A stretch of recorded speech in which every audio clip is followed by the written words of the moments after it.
Hey everybody, happy Fluid Fridays. I haven't done a Fluid Fridays for a while now, so I thought it would be really fun to show you how we do these coaster sets here in the studio. And these are done on regular ceramic bath tiles that we get in the hardware store. And after they are done, we coat them with a couple of coats of epoxy resin, 2-part epoxy resin, and it makes them all shiny and lustery. And these are the finished product. These actually don't have the backings on quite yet, these sets, but when they're done, we put a cork backing on them so they don't shift around and scratch the table surface. But these are really fun to do, and I thought I would show you how we do them in today's Fluid Fridays. The tiles just take the paint really beautifully, and everything goes on pretty easy and nice, and of course it sits on top instead of absorbing into the surface like it would on a canvas. So a lot of times we've done larger tiles and they can go into float frames when they're done. So to start out with, I've been using these just plain white tiles, ceramic bath tiles. They're the 4x4 inch, and I get just the big box of them. And the big box, I think it comes in a box of 100 maybe tiles, and they have these little spacers on them that you have to remove before you start, and this is to prevent them from getting scratched and broken when they're in the box. So you just want to make sure that you get all of those off. And when I pour, I make enough to pour for a set of 4, and that's how I do it. So it's kind of a cohesive set when I go ahead and sell them. So you can pour each individual. You can do one, each tile completely separate, a different color or a separate pour. I just like the cohesive set of 4 kind of working in a series and do one pour on all 4. And they still come out each looking completely different, but they have the same color scheme and the same pour style. So they're related, but yet still each one is still one of a kind. So it really makes a unique, fun set to sell. Fun set when you're done. After I remove the spacers, I take some isopropyl alcohol and just a paper towel and clean off both the top and the sides, and I'm just removing maybe any oils from my fingers or anything else that might be on there, any dust or residue from inside the box. And this just gets them nice and clean, so it's a nice clean surface to pour on. So I use my little basin here to help keep all the paint inside the little mess, kind of controlled mess here. And I use these. I really love to recycle and reuse. So I have these yogurt cups that I use for the tiles to stand on. They're pretty much the perfect size to stand these little 4x4 tiles on. And I just save them and use them for both stands for both when they're being painted and also for when they have the coat of resin added to them afterwards. So I place them all on the tile close together. I know that they're level and they're not touching because I don't want them to touch. I want the sides to get covered as well, but I do have them close together for my pour, and also so I know they're laying nice and flat and level. Okay, so I have my paints poured here, and today I am mostly using the Liquitex Basics and some Holbein paints. And the metallics that I like to use a lot of times are golden.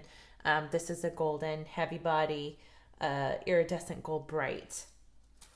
And I like that. In the metallics, if I'm using acrylic paint for the metallic effect, then I usually tend towards the goldens.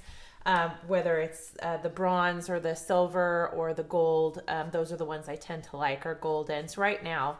And I know there's a lot of recipes out there for the pours right now. This is just my personal favorite right now, my personal favorite recipe to use for the coasters, for the tiles, for pouring on ceramic tile. This is just what I found works really well.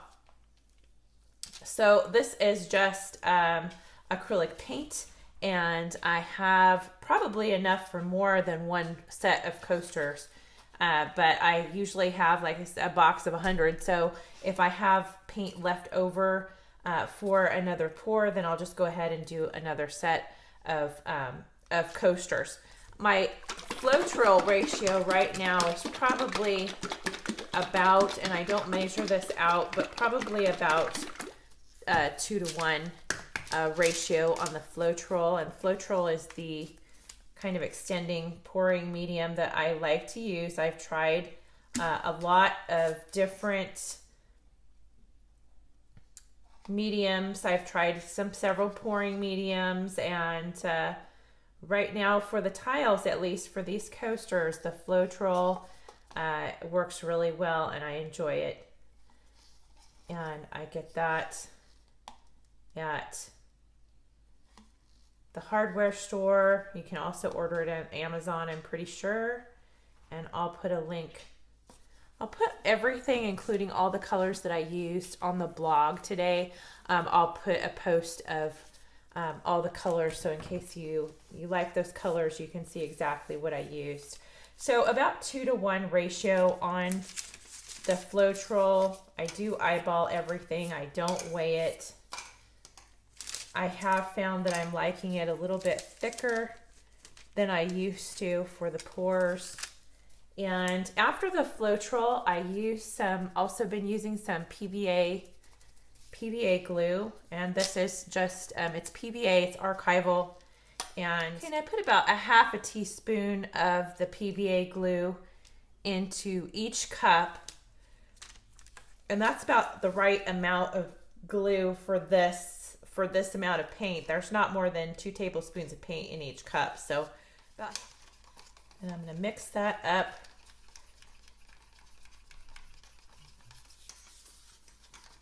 Really well in each color before I add any water or silicone or anything like that. I'm going to make sure that Floetrol and that glue and paint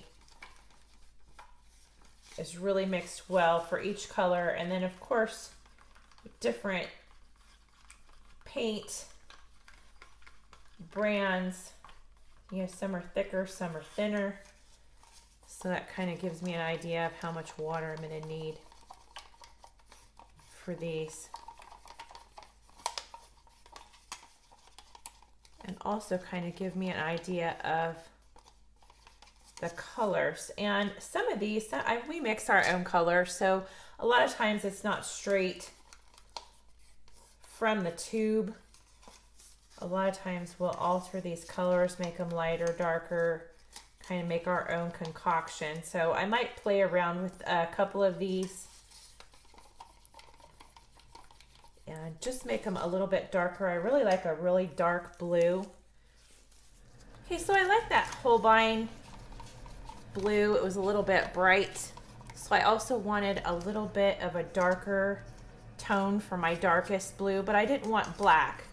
So I also made a batch of the Holbein with, this has got a mix in it. It's got some black and some different colors just to make a little bit darker hue of the blue. So we'll see how that comes out. And I've added a few drops of water to each color, and I don't add quite as much water as I used to, but I definitely, if you can see it being stirred around there on your stir stick, if you can see it like a batter, then it's a little bit too thick.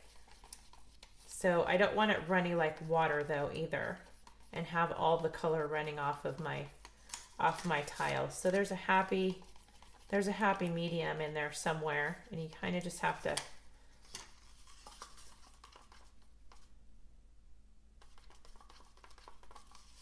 find it there. And of course each paint is different too, each paint brand. some of the fluids versus, of course, the heavier bodied paints are going to need a lot more water. And I'd say thickened cream is still a good consistency, but I'm not making it quite as watery as I used to and have everything sort of just all run off. And I'm still using the CRC heavy duty silicone. It comes with a little straw, so it helps not create so much spray out in there in the air in your studio or in your room. And I just attach that and put a little squirt into each color. And once I do that, I just give it a quick little stir. I don't beat it or anything after I add that silicone, just a quick little stir, and then I'm done. And I'm ready to get my pour cut and add the colors. And I'm going to make this dark blue my base. And a good thing when you're testing the colors, when you're mixing your own colors with the paints, it's a good idea to get out, you know, some cheap copy paper or printer paper and test that color out outside of the cup on a white sheet to make sure that you like and are happy with that color before you go ahead and do a pour with it.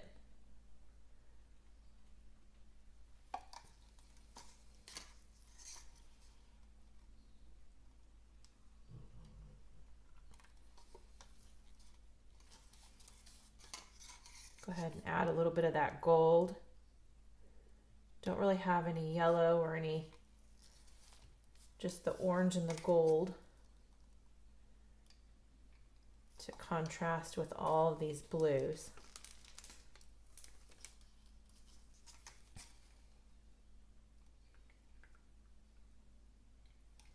I'm not going to add a lot of this dark. I just want a little bit. It will overwhelm everything in the cup. So I just want just barely a little bit compared to these lighter colors.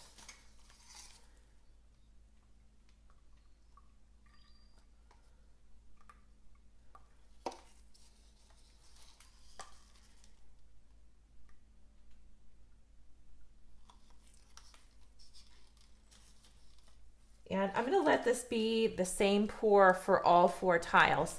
If I wanted to do a separate pour for each tile, I could, using a different balance mix of these colors or completely separate colors, or add a different color in. That's kind of fun too, to have all the same colors and have just one alternate color on each coaster. That's fun too. I really like the idea of having sort of a matching set. So I'm going to do all exactly the same pour from the same cup. You can see all those great cells already starting there in the cup. And I'm going to bring back these 4 tiles. And I like to have,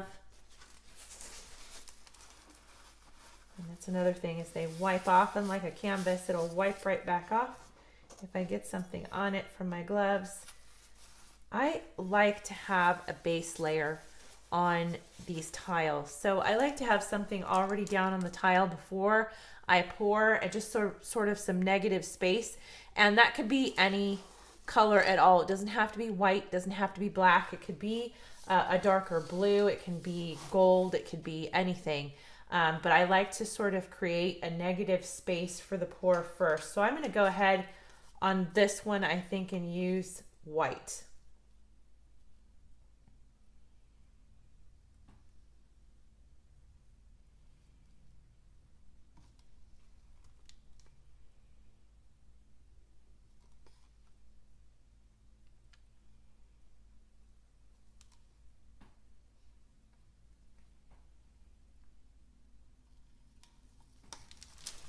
And I'm just going to start out with that. I can add some more white after I add the pour, but I'm just going to start out with that. I'm going to go ahead and just do a straight pour on these.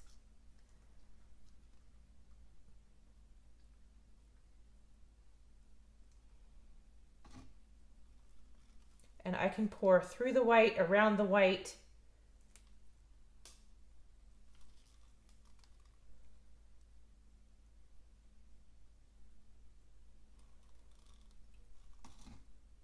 And I don't have to use all the color.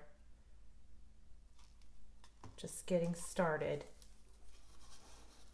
And the reason I like to use the negative space color too is I don't like to roll these around too much anymore. I'm not too much for tilting and everything. I like to keep the cells in the pattern, maybe tilt it just a bit, and then keep the rest on there. I think it's a much funner pattern when it's doing what it wants to do instead of what I want it to do. So I will tilt it for just a little, just a little second, but for the most part, I'm going to let it do what it wants to do. I think I'm going to finish this one off in white.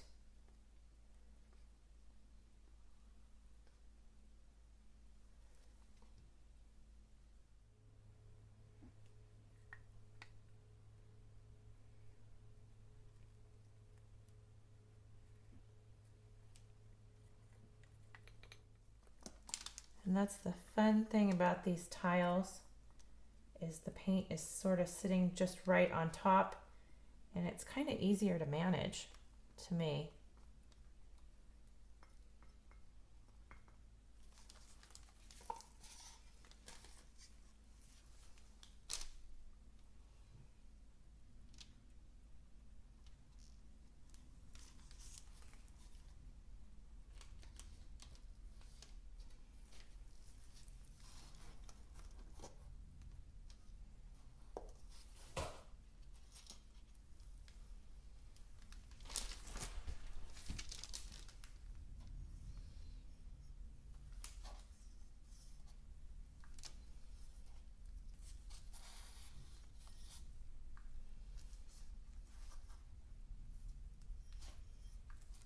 And I do make sure that the sides are covered.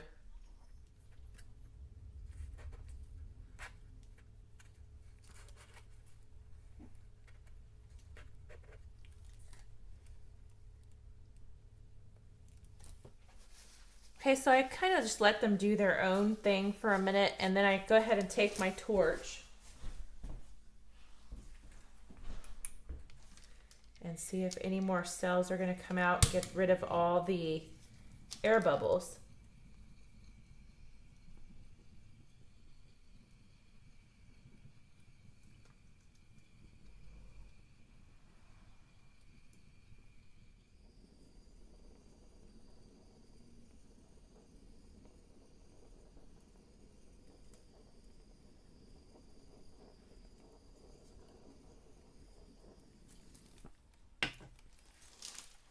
Okay, so I like those colors. I really, it's kind of almost green instead of blue in a lot of areas, and that's that gold coming through and kind of changing all of the blues. The turquoise really took hold and kind of took over. I didn't add that much of the darker blues.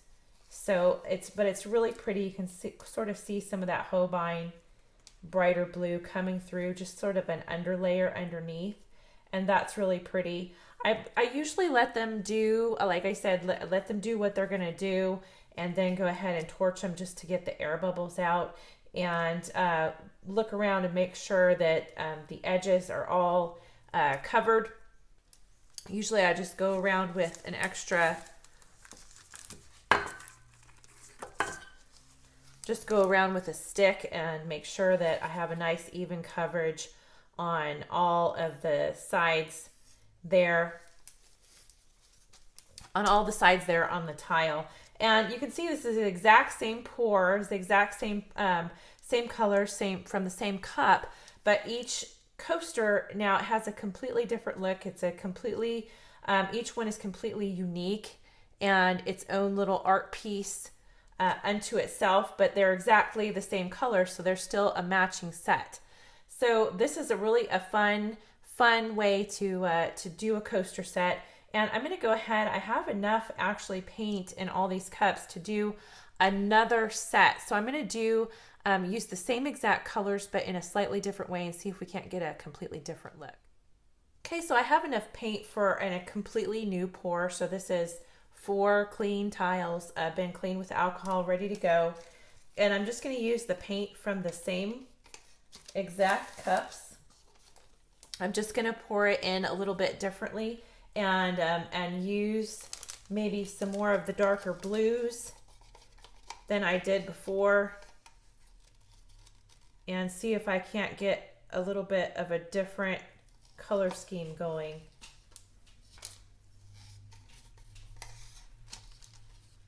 Than the first one.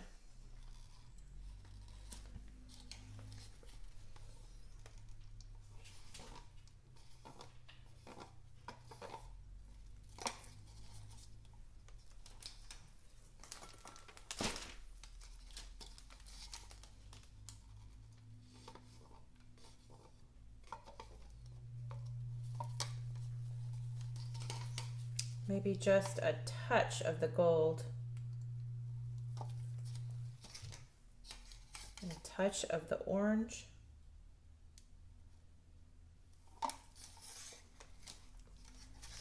And I really like this Holbein blue. So I'll use all of that.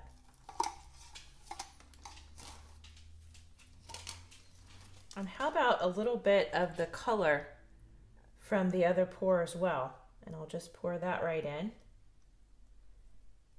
And that will be a really fun mix to see what happens there. Go ahead and do a base color of white. Again, I'll pour it a little bit differently. I'll pour it right in the center. A couple lumps there.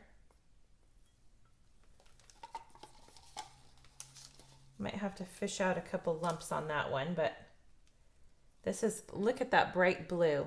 Really, really bright. So we're going to see how that, oh, I love it.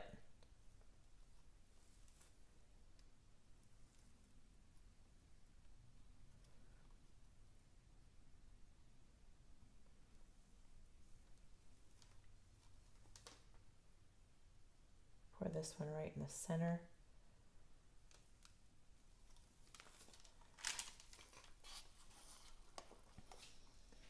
And look at that. Really pretty. This one I will tilt just a bit to keep some of that blue on.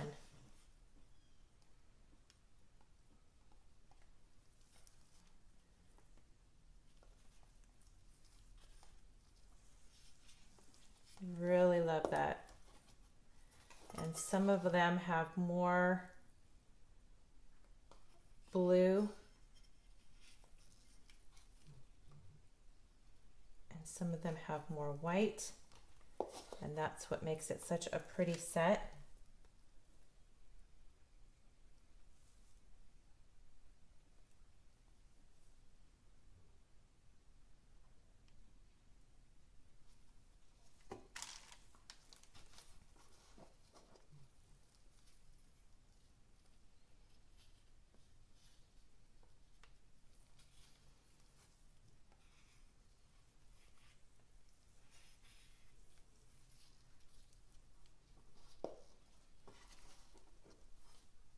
And it's just amazing that these are the exact same colors as the other pour. And just completely different look.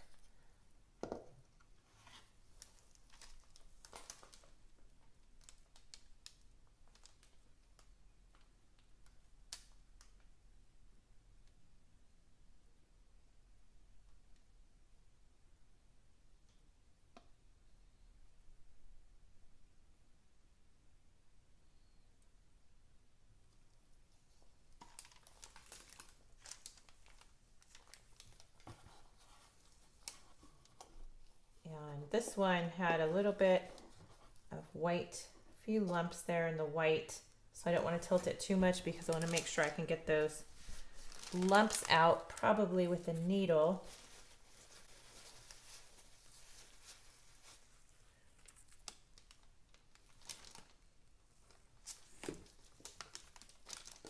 Or maybe a stick.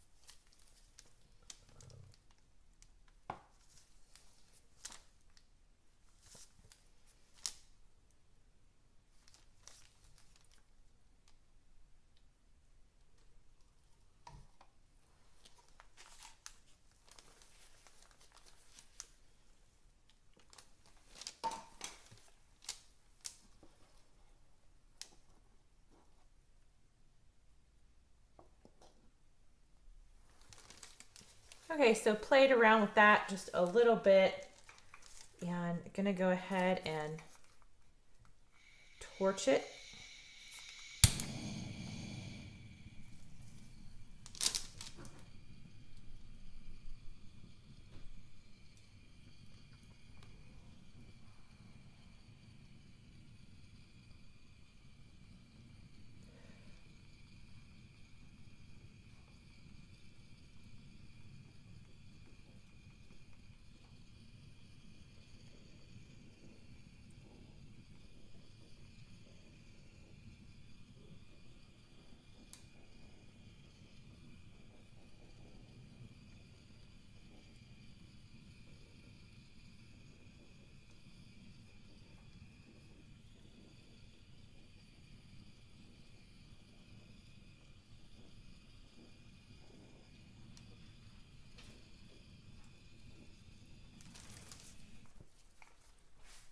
Okay, usually I don't get very much more cell action when I torch with this recipe, but I did get a few more in here in the white.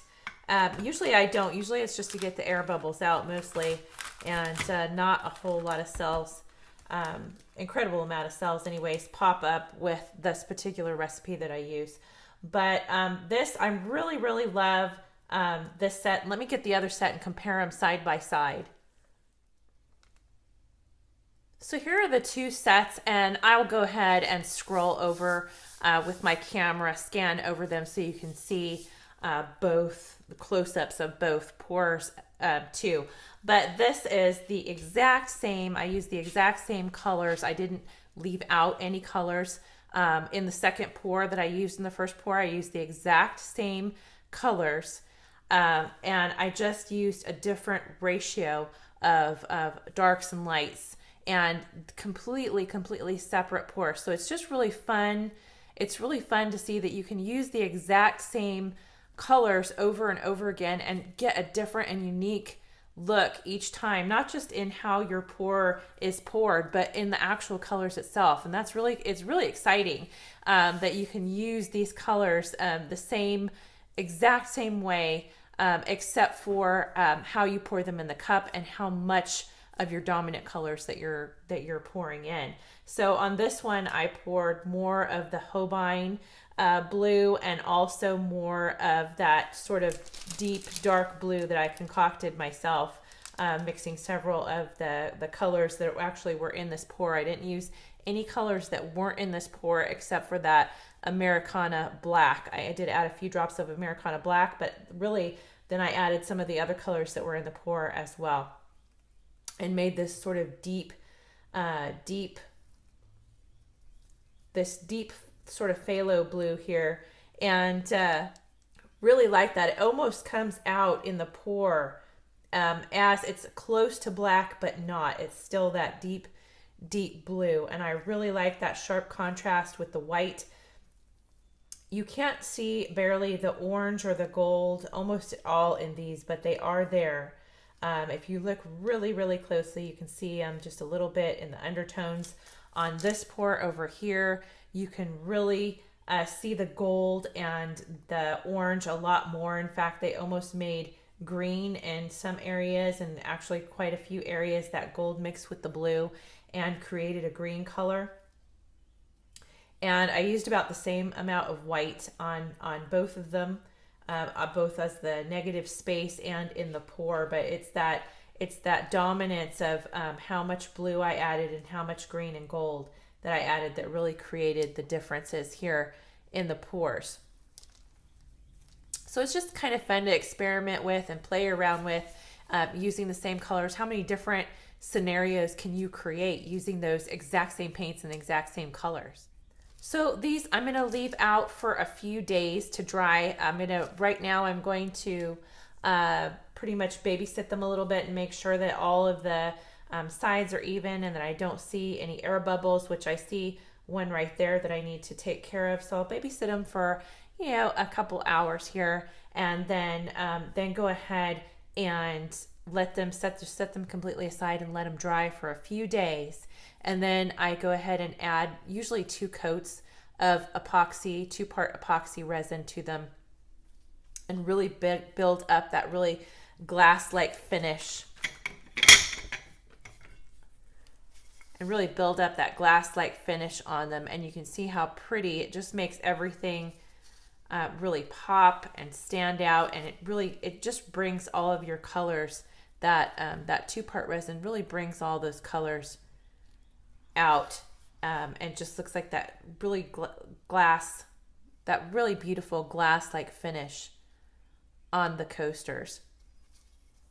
And then go ahead and add a sheet of cork back on the bottom so they don't slip and slide around on the table. And you can frame these. You can get float frames for these. And like I said, we have done bigger tiles here in the studio and got float frames for them as a one-of-a-kind unique painting. They don't have to be coasters. They are each a unique one-of-a-kind art piece, and it's just and I really found my new love here in pouring on ceramic tiles. So I hope you had a wonderful Fluid Friday, and I hope you join me again. Thanks for watching. And I will see you next Wednesday for Wax on Wednesdays. Happy creating.